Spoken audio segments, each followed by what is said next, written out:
Masih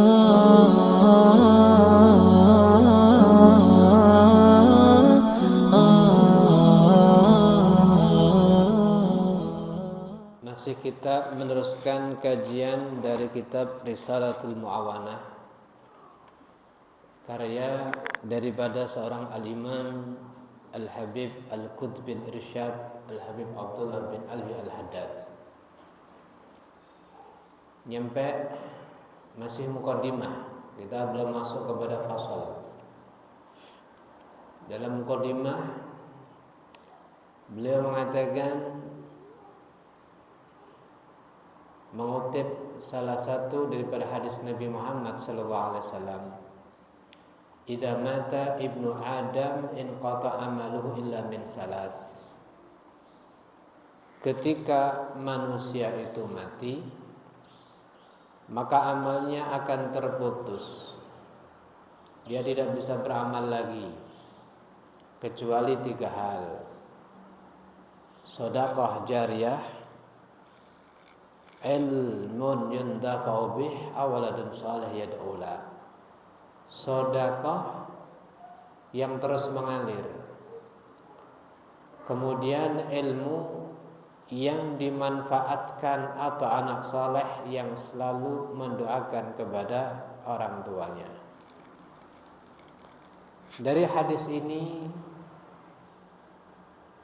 sedang berbicara kepada kita, kalau manusia mati nggak bisa beramal lagi, karena memang ketika meninggal amal manusia sudah putus. Tapi 3 hal, berarti hadis ini memotivasi. Hendaknya kita ini, kalau dalam bahasa sudah tua, nggak bisa kerja, tapi tetap dapat masukan. Ya, apa caranya? Sakit, nggak bisa masuk kantor, tapi uangnya tetap masuk. Berarti kalau dalam bahasa Anda harus tanam saham. Anda harus menciptakan satu pekerjaan yang di situ sifatnya adalah sebuah jasa yang akan diteruskan oleh orang-orang setelah Anda, yang tanpa kehadiran Anda masih dapat daripada bagian keuntungan itu. Maka kalau kita lihat kepandaian bagaimana orang-orang mengatur, dia punya toko yang setiap kecamatan ada 4 titik, 5 titik dari seluruh Indonesia. Dia tidur di rumah, uangnya masuk terus. Hakikatnya kalau Anda punya ini, kalau kita sholat, kemudian kita puasa, kita baca Quran, maka ketika kita sehat bisa sholat, baca Quran, puasa, dapat pahala. Tapi kalau udah nggak bisa karena sakit atau karena meninggal, tidak dapat apa-apa kita. Tapi yang 3 ini, Anda sakit nggak berangkat, Anda meninggal sekalipun, maka pahala terus akan diberikan kepada tabungan catatan Anda. Sedekah jariyah, sedekah yang jariyah mengalir. Anda buat masjid, Anda belikan karpet di masjid, Anda belikan keramik, granit, kebutuhan masjid, Anda yang membiayai daripada lampunya masjid. Ya, selama di situ dipakai sholat, baca Quran, kajian ilmu, zikir, dan berbagai macam kegiatan ibadah, Anda misalkan di rumah, pahala Anda dapat daripada bagiannya. Asal masjidnya jangan dibongkar ya. Asal masjidnya jangan apa? Dibongkar. Anda titip keramik, ganti modal, dibongkar masjidnya. Keramiknya cuma rusak jadi uruk tanah. Ya itu alhamdulillah. Kemudian ilmun yuntafa'u bih, atau Anda punya ilmu. Makanya Nabi mengajarkan kepada kita, innama ana bu'istu mu'allima atau kama qala. Saya itu tidak diutus kecuali untuk jadi pengajar. Nabi diutus untuk jadi pengajar. Anda bisa wudu, Anda panggil anak 5, Anda ajari wudu. Maka setelah itu dia sholat selama hidupnya bisa wudu karena ajaran Anda. Bisa dibayangkan berapa hari, berapa kali sehari dalam dia berwudu. Kalau seandainya dia sholat 5 kali dan selalu batal sebelum sholat, pasti 5 kali alal aqal minimal. Ya kalau dia pakai, dia sendiri. Anak 5 itu kemudian dia punya anak. Atau salah satunya jadi ustadz. Dia ngajar murid 30, ganti lagi 30, ganti lagi 30. Berapa saya sudah? Masya Allah. Itu kalau Anda ngajar cuma 5 orang. Wakaf bagaimana kalau Anda ngajarnya 10? Setiap tahun ganti lagi orang, ganti lagi orang, ganti lagi orang, ganti lagi orang. Masya Allah. Maka daripada itu, jangan sekedar kita ini mau bekerja, mau mengeluarkan keringat dan tenaga, kalau ada materi yang masuk pada diri kita. Perhatikan dengan agama ini. Anda ngajarin wudu, Anda ngajarin baca Quran, Anda ngajarin alif ba'ta, Anda ngajarin tahiyat, Anda ngajarin surat Fatihah, Anda ngajarin orang bisa sholat sempurna, maka selama dia sholat, kita dapat daripada pahalanya. Saya nggak sempat, ya minimal Anda membantu daripada pewujudan fasilitas untuk satu madrasah atau pondok yang di situ selalu mengajarkan wudu, sholat dan seterusnya. Insyaallah. Awaladun saleh yad'ulah, atau kita punya anak soleh yang selalu mendoakan kepada orang tuanya. Dari 3 ini, perhatikan. 1, sedekah jariyah. Mungkin Anda bangun masjid, pondok. Ya, tapi yang namanya manusia. Seterusnya kita tidak tahu, kadang terjadi perubahan, dibongkar, habis. Awaladun saleh yad'ulah, anak soleh yang doakan. Yang namanya anak, di saat dia ada di dekat Anda, dia baik. Tapi kadang-kadang orang yang meninggal beralih pekerjaannya, beralih cara pikirannya. Atau Anda meninggal, dia masih seperti Anda. Cuman dia kadang-kadang juga hidupnya agak panjang, dia juga bisa meninggal. Waktu dia hidup, bagaimana doakan kepada Anda? Waktu meninggal, selesai. Oh, dia punya anak, dia ceritakan tentang ayahnya, yakni Anda sebagai kakeknya, dengan anak Anda mendoakan, seterusnya alhamdulillah. Tapi kalau seandainya maaf, ada yang putus nasab dan sebagainya, selesai. Tapi bagaimana kalau Anda punya ilmu? Kalau Anda punya anak, masih ada, kadangkala anak kita soleh, kadang selainnya, waliyadzubillah min dzalik. Tapi kalau kita punya murid akan terus mendoakan sama gurunya. Gini oke. Murid akan terus mendoakan sama gurunya. Al-Imam Syafi'i doakan sama gurunya Imam Malik. Al-Imam Ahmad bin Hanbal selalu doakan kepada gurunya Al-Imam Syafi'i. Jadi dari 3 ini yang paling dominan, paling jaminan bisa terus mentransfer pahalanya kepada kita setelah kita meninggal, yang paling banyak adalah dari segi ilmu. Dari segi ilmu. Nah, yang jelas hadis ini bercerita kepada kita bahwa kalau manusia mati tidak lagi bisa beramal. Artinya amalnya putus kecuali 3 tadi. Tapi bukan berarti orang mati kita paksakan dengan hadis ini, maaf. Kita paksakan dengan hadis ini, orang mati kemudian tidak bisa menerima amalnya yang masih hidup. Karena gini simpelnya. Ayat itu satu sama lain tidak akan pernah bertentangan. Ayat yang satu menjelaskan kepada yang lain. Demikian hadis yang satu tidak ada yang bertentangan. Hadis ini menjelaskan kepada yang lain. Kalau hadis ini kita maknai, kita paksa bermakna orang mati udah selesai, nggak bisa ditambah amalnya dan yang lain sebagainya. Coba perhatikan dalam satu ayat. Allah katakan wala taqulu liman yuqtalu fi sabilillahi amwatan bal ahya. Wala taqulu, kamu jangan ngomong liman untuk orang yuqtalu yang dia terbunuh fi sabilillahi karena membela agama Allah, amwat di dalam kuburannya mati. Jangan. Apa kata Allah dalam ayat ini? Bal ahya, tapi dia hidup, walakin la tash'urun, cuman kamu enggak merasakannya. Apakah ayat ini kita bisa maknai orang mati itu hidup? Bisa. Apakah ada dasar yang mendukung? Ada satu hadis daripada Nabi Muhammad SAW. Satu hadis dari siapa? Nabi Muhammad SAW setelah terjadi peperangan, perang Badar. Riwayatnya Bukhari Muslim. Anda bisa cek. Setelah terjadi perang Badar, Nabi berkata kepada mayat-mayatnya orang kafir. Nabi mengatakan, ya Fulan bin Fulan, dipanggil namanya. Ya Utbah, ya Aba Jahal, ya Umayyah, dipanggil namanya sama Nabi. Orang kafir. Ada orang kafir, udah meninggal. Kata Nabi, hal wajada ma wa'ada rabbukum haqqa?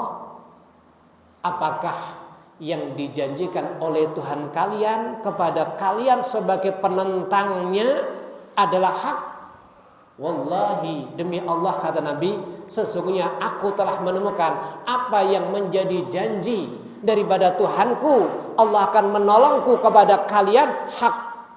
Saat ini kami menang atas kalian. Maka di saat Nabi ngomong sama mayat, Sayyidina Umar bertanya, ya Rasulullah, Anda bisa cek dalam hadis Bukhari Muslim. Ya Rasulullah, apakah Anda berkata kepada orang waqad jifu, mereka udah jadi bangkai, udah mati? Apa kata Nabi? Nabi mengatakan, wallazi nafsu Muhammadin biyadih, demi zat yang nyawa Muhammad ada dalam genggamannya, ma antum, bukan berarti kalian para sahabat yang masih hidup, bi asma lima akulu, lebih mendengarkan apa yang aku ucapkan, minhum, daripada mereka yang telah meninggal. Berarti orang kafir aja mendengar. Iya. Kemudian dalam ayat yang lain Allah juga mengatakan, wala tahsabanna alladziina qutilu fi sabilillahi amwat. Sungguh jangan disangka orang yang mati di saat membela agama Allah dalam kuburannya mati. Bal ahya, tapi hidup. Inda rabbihim yurzakun, dapat rezeki dari sisi Tuhannya. Farihina bima atahumullah min fadlih, maka merasa senang atas apa yang Allah berikan kepada mereka dari anugerah Allah Subhanahu wa taala. Ini ayatnya jelas. Hadisnya juga jelas. Berarti dari sini idza mata ibnu Adam, ini dari satu sisi ya. Maaf, kami bahas dari satu sisi.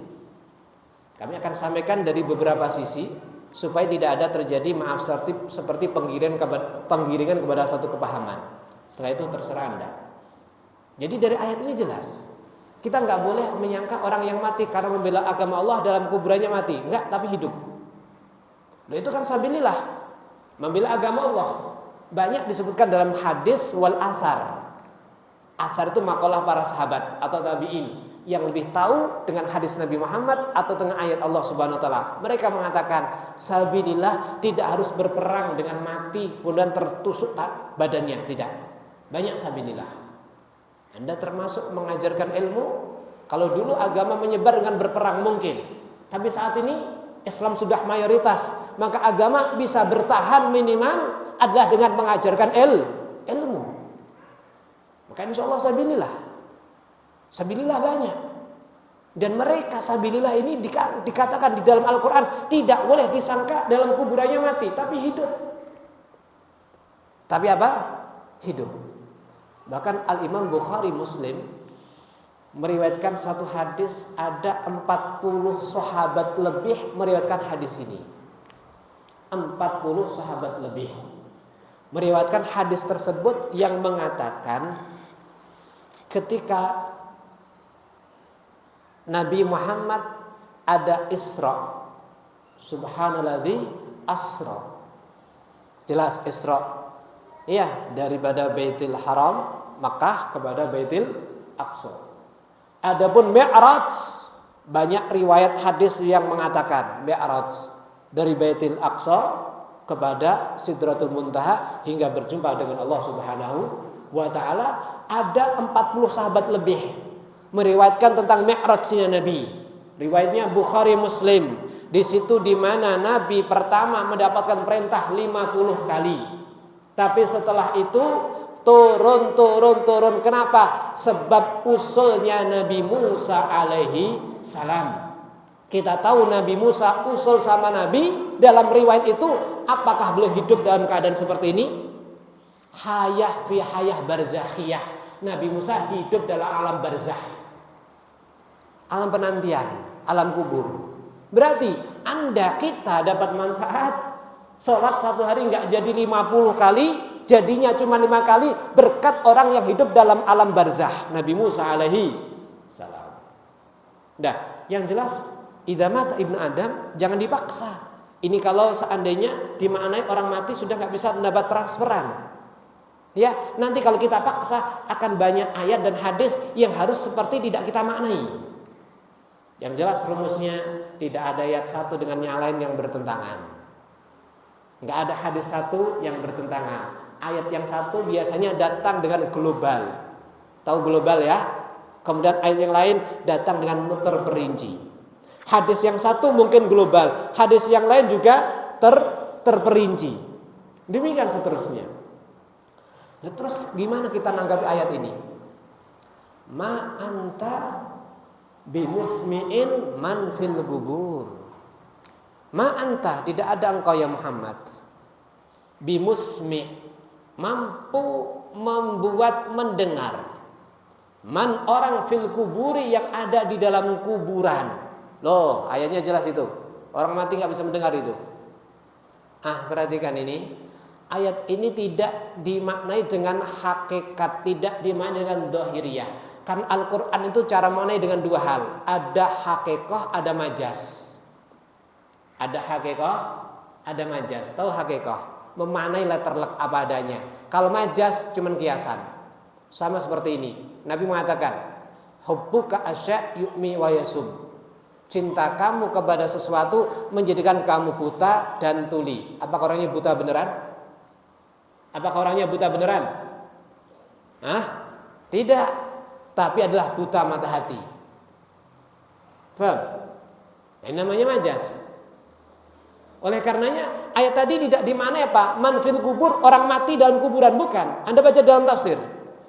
Di situ sebutkan man fil kubur siapa? Mereka yang tertutup hatinya dengan kekafiran. Walaupun ente ceramah ya Muhammad nggak diterima.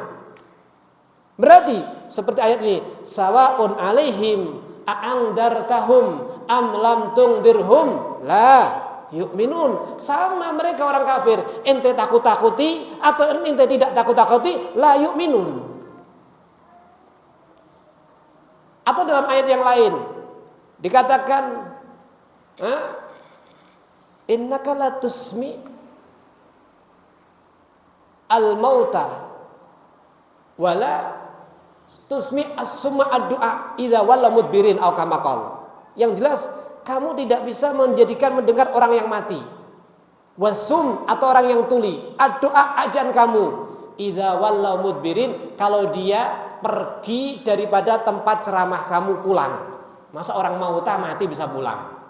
Ya, di sini dimaksud apa? Mati karena tertutup dengan akidah kekufuran. Maaf, kami sampaikan beberapa dalil dan ayat supaya tidak terputus, tidak terhenti dengan satu sudut pandang, supaya tidak mudah dibenturkan. Ngerti ya? Supaya kita lebih luas. Al-ilmu yuwasi' as-sadr. Ilmu itu komponennya bisa membuat dada ini semakin jembar. Sudut pandang ini harus kami sampaikan karena memang berdasar daripada Al-Quran dan hadis Nabi Muhammad SAW. Kalau terjadi beda pemikiran itu nggak ada masalah. Sejak zaman Nabi sudah ada apa? Beda pemikiran. Cuman satu sama lain tidak ada yang saling mencela. Alhasil dari sini berarti idza mata ibnu Adam itu sedang berbicara kepada kita, hendaknya berhati-hati. Jangan mengandalkan amal itu daripada sholat, puasa, baca Quran, dan yang lain sebagainya. Kenapa? Kita ini punya batasan umur. Coba torehkan tuliskan, ukir satu kenangan yang baik. Ya, Makanya disebutkan adalah man sana sunatan hasanah falahu ajruha wa ajru man amila biha. Kalau Anda berikan satu contoh yang baik, maka Anda akan dapat pahalanya dan pahala orang yang ikuti amal baiknya Anda. Anda buka kajian dalam satu pondok, satu masjid, Anda baru buka 1 minggu, maaf diambil oleh Allah, kajian Anda berjalan 10 tahun setelah Anda meninggal, maka Anda yang buka dapat pahalanya. Ya benar? Alhamdulillah bukan 10 tahun. Alhamdulillah dari 10 tahun menghasilkan banyak ustadz, banyak da'i. Iya, banyak orang yang manfaat dengan Islam dari sebab pondok yang Anda buka. Sudah berapa banyak kita dapat? Da'i itu kemudian berdakwah. Dia menyebar ke seluruh daripada dunia untuk menyampaikan Islam. Berapa banyak kita dapat? Maka daripada itu kita orang Islam harus punya kepandian dalam masalah ini. Makanya disebutkan, Masya Allah, dulu ada orang tua, dia nanam pohon kurma. Kurma itu mungkin seperti kelapa. Setelah sekian tahun baru berbuah. Delok tuwae, weh Pak, sama nandur iki apa ya iso ngunduh sampean? Urung ngunduh mati ya. Maka apa katanya? Kalau saya nggak bisa menikmati, saya punya anak akan menikmati. Kalau anak saya menikmati, saya dapat pahalanya. Ya, demikian Anda misalkan punya pekarangan pinggiri ditanduri apa wis jambu kates. Saman gak doyan karo jambu karo katese, ana manuk sing doyan, tetep dapat apa? Pahala. Ya, Masya Allah. Kadang-kadang orangnya mati, tapi tokonya masih bisa menghidupi daripada keluarganya. Kadang-kadang orangnya mati, tapi usaha yang telah dia rintis, kemudian manajemen yang masih berjalan, masih ada hasil untuk keluarga, pendidikan anak dan seterusnya. Jangan orangnya mati, amaliyahnya mati, bisnisnya juga mati. Ya enggak? Orangnya mati, amaliyahnya mati, jariahnya mati, ilmunya mati. Terus wis bar, ya sae untuk pira kuwi. Nah, oleh karena daripada itu kita jadi orang Islam harus pandai dah buat satu inisiatif. Baik. Kemudian Nabi mengatakan ajwadukum ba'di rajulun alima ilman fanasyarah. Paling dermawannya lelaki setelahku adalah orang yang berilmu kemudian disebar. Yuf'as yaumal qiyamati ummatan wahdah. Nanti di hari kiamat dia akan dibangkitkan menjadi umat tersendiri, artinya dispesialiskan. Jadi orang yang paling dermawan setelahku bukan lelaki yang sedekah terus, bukan, tapi yang punya ilmu. Ya, kenapa? Karena afdhalus shadaqah bil ilmi. Sedekah yang paling utama adalah dengan ilmu. Lihat, perhatikan dengan ilmu.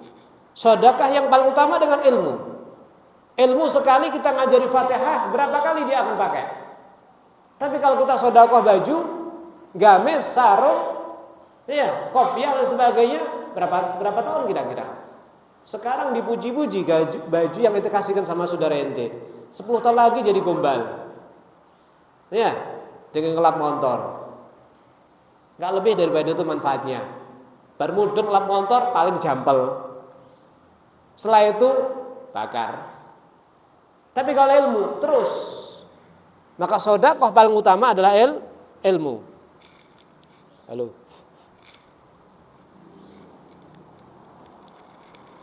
Halo. Sedekah yang paling utama adalah dengan apa? Ilmu. Jadi ilmu ini luar biasa. Tapi bukan berarti sampean kabeh milih sedekah ilmu, kene sing sedekah klambi, baju, sego gak enak ya apa kira-kira. Makanya orang dibuat macam-macam. Enak sing duwe ilmu, ada yang punya ilmu gak sempet karena dia banyak pekerjaan, akhirnya dia yang bikin kasih air ini mineralnya, kasih rotinya, kasih ininya, yang bagian beber karpetnya, yang bagian ini semuanya sama. Ya, semuanya sama. Taib. Kemudian waqala alaihi salatu wassalam al-khalqu kulluhum yusallun ala mu'allimin nas al-khair. Manusia itu semuanya akan mendoakan kepada orang yang selalu ngajarkan manusia kebaikan, hatta hintan filma, sampai hayawan-hayawan, ikan-ikan yang ada di dalam air. Dari ikan yang ada di air, bahkan dalam riwayat yang lain apa? Sampai hewan yang ada dalam lubang-lubangnya, semuanya mendoakan orang yang selalu mengajarkan orang lain kebaikan. Makanya orang yang mengajarkan kebaikan ini apa? Ini orang besar ini. Yud'a 'aziman fi malakutis samawat. Besok di akhirat, di kerajaan singgasana Allah akan dipanggil adalah orang besar. Dipanggil orang besar. Seluruh penduduk langit kenal kepada Anda. Mungkin Anda tidak ada yang kenal kepada mereka. Semuanya doakan kepada Anda. Bahkan dikatakan semuanya akan doakan kepada Anda, makhluknya Allah sampai yaumil qiyamah. Orang yang selalu mengajarkan kebaikan. Jangan sebaliknya. Iya, al-khalqu kulluhum iyalullah, kata Nabi. Manusia itu semuanya adalah menjadi keluarganya Allah. Wa habbum ilallah ta'ala anfa'uhum li'iyalih. Dari keluarga Allah itu yang paling Allah cintai siapa? Salah satu mereka yang paling bisa kasih manfaat kepada keluarganya. Masya Allah. Makanya kalau bisa satu keluarga itu minimal ada orang yang alim. Jangan satu keluarga manjing kabeh. Ya. Jangan satu keluarga apa? Manjing kabeh. Walaupun mungkin yang manjing kerja itu lebih utama daripada yang alim. Tapi yang jelas harus ada ilmu. Akan jadi cahaya daripada keluarga tersebut. Ya, oleh karenanya Masya Allah, ilmu sekali lagi. Anda mau kasih manfaat kepada orang lain tergantung ilmu Anda. Seperti Anda bekerja mau lebih cepat hasil banyak, juga sedikit tertitik kepada modal. Saya punya modal 500 miliar, satunya punya modal 500 ribu, baru berangkat kerja. Kira-kira oke nanti hasilnya. Sing 500 ribu alhamdulillah, beli wajan, minyak, sotel, gawe pentol gorengan seperti itu ya. 500 ribu Pak. Masa buat pabrik mie? Halo, buat apa 500 ribu? Pentol goreng, rujak ulek. Ya, alhamdulillah kita tidak meremehkan. Cuman cepatnya. Yang 500 miliar buat apa kira usahanya? Halo, ini toko di sebelah ini berapa harganya? Sekian juta, anak beli, anak sewakan. Ini sekian, anak beli, anak sewakan. Ini sekian, anak beli, anak sewakan. Enggak usah oke. 20 toko nek tulung aku, kelas.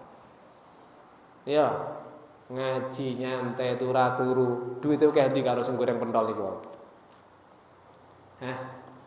Duit oke ndi karo sing goreng pentol. Halo. Kalau Anda mau ke kampung, beli tanah. Ya, beli tanah. Kemudian disewakan. Anda beli berapa? Mungkin 10 hektar. 1 hektar itu per tahunnya sekian juta. Anggap murahnya berapa? 15 juta. Kalau 10, 150 juta per tahun. Itu dari sawah yang ada di kampung. Belum tokonya. Terus garek ngojah ngaji sampean. Ngaji wirid, sholat digeduk-geduk nih, maca Quran nangis-nangis, kholas. Kenapa? Modal banyak, hasilnya banyak. Hakada Anda kalau kepengen cari manfaat kepada manusia, tergantung modal ilmu Anda. Kalau Anda punya modal ilmu yang banyak, Anda cepat. Anda dalam segala aspek Anda bisa. Anda dalam fikih, dalam tasawuf, dalam tafsir, dalam hadis, Quran, mantek, balaghah, nahwu, sharaf, Anda bisa semuanya. Segala fan Anda kuasai. Kemudian Anda mendidik orang, benar-benar jadi orang alim. Bukan Anda punya murid, maaf, cuma bisa praktek untuk dirinya sendiri. Halo. Bukan Anda punya murid untuk praktek sendiri, bukan. Anda punya murid bisa menggaji daripada seluruh kitab. Kemudian dia bisa membahas daripada kitab tersebut. Ada satu, kemudian punya lagi. Kemudian Anda keluarkan, berdakwah. Spirai. Ya, murid Anda buat pondok, yang sana buat pondok, yang sana buat pondok, yang sana buka majelis taklim, yang hadir ada ratusan hingga ribuan, yang sana lagi gitu, yang sana lagi gitu. Berapa aja sudah. Tapi kalau kita misalkan nggak apa-apa, Anda anfa'nya bil musa'adah, dengan membantu dengan tenaga, ya khair, ada manfaatnya. Tapi tidak seperti ilmu ini. Ilmu ini sudah. Ya maka daripada itu, ketika kita ngasih manfaat sama orang lain, maka kalau pengen dapat besar berarti harus daripada ilmu. Kalau ilmu Anda luas, loh, Masya Allah. Makanya disebut orang itu kalau ilmunya luas, kal bahar, seperti lautan yang diambil tidak semakin habis, semakin tambah, nggak ada habisnya ilmunya. Hadirin dirahmati Allah Subhanahu wa taala. Apa ini?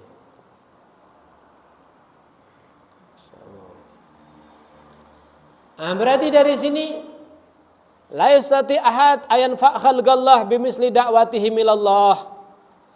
Enggak ada manusia bisa kasih manfaat kepada hamba Allah melebihi dakwahnya dia, mengajaknya dia kepada manusia untuk kembali kepada Allah. Gimana caranya? Bita'rifihim. Kita kumpulkan manusia, kita kasih tahu ma yajib lahumna tauhid. Pak, enggak boleh ya nyembah berhala. Pak, enggak boleh ya nyembah pohon, matahari. Kita kasih ajaran tauhid. Wa tadhkirihim. Kita ingatkan bi ayatihi wa alaihi, dengan tanda-tanda kebesaran Allah, nikmat-nikmat Allah. Wa tabsyirihim bi rahmatih. Kita kasih kabar gembira dengan rahmat Allah. Wa tahdhirihim. Dikasih takut-takut terhadap marah Allah yang mungkin terkena menimpa kepada orang yang berpaling daripada Allah, seperti orang kafir atau orang fasik. Al-Imam Al-Habib Muhammad bin Husain Al-Habsyi, beliau sangat gemar berdakwah. Bahkan ketika orang yang didakwai beralasan, Habib, saya punya ladang, saya harus ngurusi ladang. Coba saya cuma ngajari sholat sama wudhu. Saya ngajari supaya kamu sholatnya benar, supaya kamu wudhunya benar, supaya kamu puasanya benar, zakatnya benar, karena kewajiban kepada kamu saat ini. Saya masih sibuk. Maka beliau tidak menyerah. Ya, dia bawa murid 10 misalkan, datang ke ladang mereka. Pak, yang di ladang coba mentas sebentar. Kerjaan kamu bisa diganti oleh murid saya. Ada apa? Saya membahas masalah wudhu. Paham dari sini? Tenanan enggak ini? Saya membahas masalah wudhu. Lek jenengan wis iso, silakan Anda kembali ke sana. Seperti itu. Iya, enggak ada yang paling manfaat kecuali seperti ini.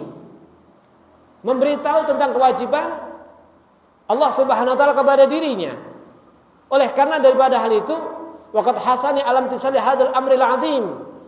Allah Subhanahu wa taala telah mendorong ke kami untuk bagaimana kita mengikuti perintah Allah, ya, memotivasi kepada kami untuk bagaimana untuk mendapatkan janji-janji Allah yang mulia. Di antaranya apa? Mengajak orang kembali kepada Allah Subhanahu wa taala. Daidanun Nabi, karakter Nabi, waktunya habis ngajak orang kembali kepada Allah. Bagaimana keluarganya mendukung, anak istrinya mendukung. Waktu itu Sayyidatuna Khadijah sakit parah. Suaminya terus berdakwah yang masih ditentang oleh orang kafir-kafir Quraisy. Maka Nabi teringat istrinya sakit, coba sejenak menjenguk.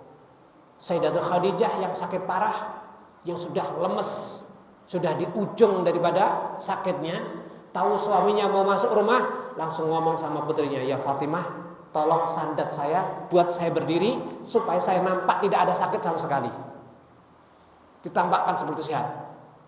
Suami masuk rumah, "Ya Rasulullah, tidak ada masalah, kami masih rakyat khair, tidak ada masalah, silakan Anda keluar berdakwah." Kata Nabi, "Ya udah, kalau kalian tidak ada masalah, saya terus." Berangkat Nabi. Masih melangkah beberapa langkah di rumah beliau, dipanggil oleh putrinya, "Ya Abah, coba kembali sebentar ke rumah." Pulang ke rumah, istrinya udah meninggal.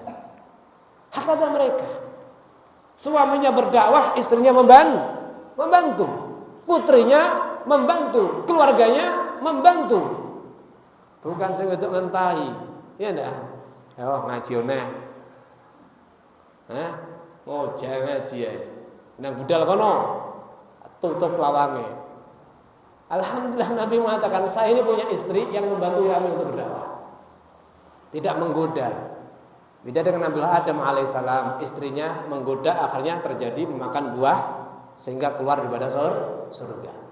Ini lihat, masya Allah, Nabi Daidan dakwah. Jadi Nabi itu paling suka kalau ada umat ini selalu ngajak orang kembali kepada Allah. Bahkan apa disebutkan? Para ulama mengatakan metode yang tercepat untuk menghubungkan kita kepada Nabi Muhammad adalah mengikuti langkah beliau. Bagaimana habis waktu kita untuk mengajak orang kembali kepada Allah. Ini metode tercepat. Bahkan disebutkan orang berdakwah umurnya panjang. Orang berdakwah umurnya apa? Panjang. Oleh karena daripada itu, masya Allah, sisihkan waktu. Jangan semuanya habis untuk urusan kita. Urusan kita ini sudah ada yang menjamin. Ya, yang Anda targetkan kalau tidak Allah takdirkan kepada Anda tidak akan pernah datang. Urusan kita udah ada yang menjamin, siapa? Allah Subhanahu wa taala. Tapi kalau urusan nasib kita nanti di akhirat enggak ada yang menjamin. Kecuali ada upaya, kecuali ada ilmu yang Anda dapati, kemudian Anda laksanakan perintah-perintahnya. Anda ikuti daripada cara hidup Nabi, para sahabat, orang-orang yang telah sukses meniru Nabi dan para sahabat. Anda ikuti daripada mereka. Ikhwani yang dirahmati Allah Subhanahu wa taala. Ya, oleh karena daripada itu, masya Allah, orang ini kalau ngajar sebenarnya yang lebih banyak dapat manfaat bukan yang diajar, tapi yang mengajar. Kenapa? Ilmu itu kalau disampaikan tidak berkurang tapi apa? Bertambah. Anda ngajar, Allah berikan futuh kepada Anda. Satu. Kemudian Anda mau mengajar, Allah berikan ilmu Anda bermanfaat. Yang ketiga, Anda ngajar, ilmu semakin mancep. Ilmu semakin mancep. Berarti dari sini sesungguhnya yang paling dapat manfaat di dalam pengajian, di dalam satu madrasah bukan seorang murid tapi justru seorang guru. Iya. Maka daripada itu murid ini adalah ladang daripada guru. Semuanya saling mendukung. Kalau seandainya ada orang pandai bercocok tanam tapi nggak punya ladang, ya berarti nggak ada manfaatnya kepandaiannya. Ada orang punya banyak ilmu, nggak ada murid yang mau diajar, nganggur. Gini apa sama mulai kuwata hafal Quran, hafal Bukhari, hafal iki, hafal sitok diulang karena segelem. Ayo ngajar aku, gak Ustaz. Aku pengen ngaji tapi ora pengen karo sampean, liyane wae. Sitok gak segelem. Berarti Anda punya pengalaman banyak, nggak punya ladang, nggak punya medan untuk menanamkan ilmu Anda. Berarti dari sini seorang guru yang ngajar sama-sama manfaat. Karena murid ibarat dia adalah ladang yang mempersilahkan daripada ustadznya untuk menanam sebanyak-banyaknya. Ya, untuk menanam apa? Sebanyak-banyaknya. Ustadz nak nyanam di murid ini tentang masalah wudu, tentang masalah zakat, masalah puasa, masalah ini, nanam sebanyak-banyaknya. Masalah penyakit hati supaya diobati dengan ini, nanam sebanyak-banyaknya. Murid itu adalah ladang daripada mereka. Masya Allah.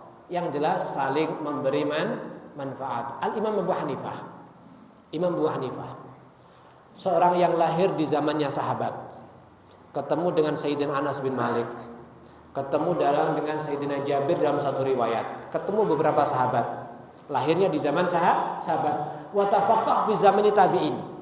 Tapi Al-Imam Abu Hanifah ngajinya di zamannya para tabi'in. Iya. Dikatakan Al-Imam Abu Hanifah itu mastafattu ilman illa afattuhu ghairi.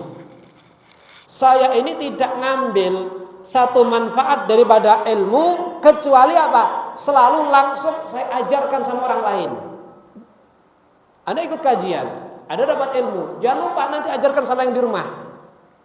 Istrinya dikasih tahu, tadi kesimpulannya gini. Nak, tadi kesimpulannya gini. Gini. Sampaikan sama mereka. Atau mungkin Anda punya karyawan, karyawan tunggu sebentar, rungokno 10 menit. Tak wae duit 10.000. Kira-kira karyawan ngrungokne ora kira-kira. 10 menit sompel siji karo teh hangat. Nah, tadi kajiannya gini. Sampaikan. Kata Imam Abu Hanifah, saya tidak dapat satu manfaat ilmu kecuali langsung saya sampaikan. Makanya ada seorang soleh mengatakan, lau wuzina aklu Abu Hanifah. Kalau kecerdasan Imam Abu Hanifah ditimbang dengan separuh kecerdasan penduduk dunia, maka kecerdasan Abu Hanifah akan lebih berat daripadanya. Cerdasnya luar biasa Abu Hanifah. Alim, cerdas, ahli ilmu, ahli amal. Bukan berarti beliau gak kerja, beliau buka toko penjual kain. Tapi buka toko bisa sholat 400 rakaat. Kalau kita bisa game beberapa mainan.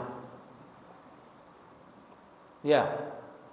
Abu Hanifah buka toko 400 rakaat. Punya toko beliau, bekerja. Ya. Hidupnya sibuk baca Quran. Ibunya Masya Allah Al-Imam Abu Hanifah. Ikhwan yang dirahmati Allah Subhanahu wa taala. Jadi ilmu itu akan semakin mancep kalau diajarkan. Anda ngaji akan semakin tepat kalau setelah ini disampaikan sama keluarga. Dulu para sahabat itu kalau berangkat ke majelisnya Nabi Muhammad SAW, selalu putrinya, istrinya yang di rumah nunggu-nunggu. Ayah, apa saja yang Anda dapat dari Nabi Muhammad SAW? Kira-kira bojone ade ngono ora kira-kira. Boleh ngaji aman ceramah neh iki. Wis sesuk rasa melok ngaji, amen ceramah risih aku. Hah? Masya Allah, dulu seperti itu. Dulu sahabat saking senengnya sama Nabi, mereka yang ahlus suq, sing ahli pasar, ngomong sama saudaranya, ente budal ngaji. Rungokno Nabi, urusan tokomu tak tunggune. Bang, wis ora usah dibuka tutupan, kebutuhan keluargamu saya jamin. Sing penting kon rungokno tenan, hafalno, sampaikan kepada kami. Itu dulu para sahabat.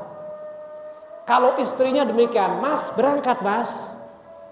Nyampe rumah sampaikan semuanya. Semuanya datang pada Nabi Muhammad. Yang anak kecil demikian kerjasama. Ketika mereka kecil apa? Panggul-panggulan. Ya, sing cilik manggul sing gede. Manggul. Coba lihat bagaimana Nabi mempraktekkan wudu, mempraktekkan ini dan situ. Dilihat, kau sampaikan yang ada di bawah. Kata mereka semangat untuk cari ilmu. Sekarang diajak ngaji, wis tahu apa kita wis tahu ngaji. Sebolak balik anel. Ikhwan yang dirahmati Allah Subhanahu wa taala, Masya Allah. Karena memang zaman dulu sama sekarang itu beda. Kalau zaman dulu itu yang dielu-elukan, yang dipuji-puji, yang dibanggakan hafal hadis. Ya, hafal Quran. Tahu tentang seluruh daripada ilmu Nabi Muhammad SAW. Sehingga apa? Masyarakat berburu untuk menghafal hadis, mungkin juga supaya pengen mendapatkan ketinggian daripada kedudukan di antara masyarakat. Kalau sekarang kan enggak, yang dilukan adalah materi. Ya benda, zaman mondok 10 tahun mulai nggawa apa? Kancamu lunga rono mulai duwe mobil, duwe motor. Serugi ya mondok kesuwen. Kurang dielulukan sehingga gak ada semangat.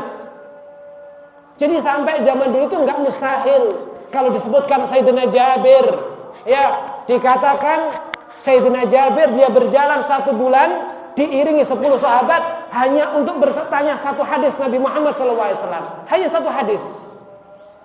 Karena memang saat itu ilmu dibanggakan, ilmu dicari, ilmu benar-benar dielukan oleh masyarakat.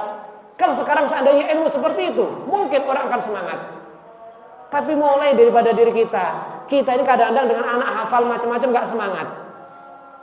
Oleh karena daripada itu, ya Allah, sekali lagi, ilmu ya, ilmu.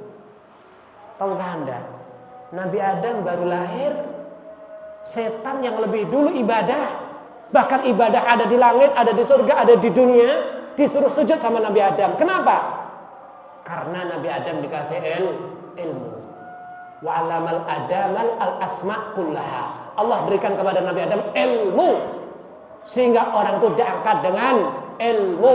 yarfa'illahu alladzina amanu minkum walladzina utul ilma darajat. Ilmu Sayyidina Abdullah bin Mas'ud fisiknya kecil tapi punya ilmu, diangkat oleh Allah Subhanahu wa taala.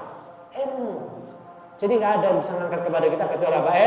Ilmu sesuai perintahnya Allah Subhanahu wa taala. Semoga anak-anak kita, cucu-cucu kita, keturunan kita adalah mereka orang-orang yang semangat untuk mencari ilmu dan mendapatkan ilmu yang bermanfaat, dijauhkan daripada ilmu yang tidak bermanfaat hingga bisa membantu dakwah Nabi Muhammad sallallahu alaihi wasallam. Amin Allahumma amin. Hadza minni wa lakum minkum. Wassalamualaikum warahmatullahi wabarakatuh.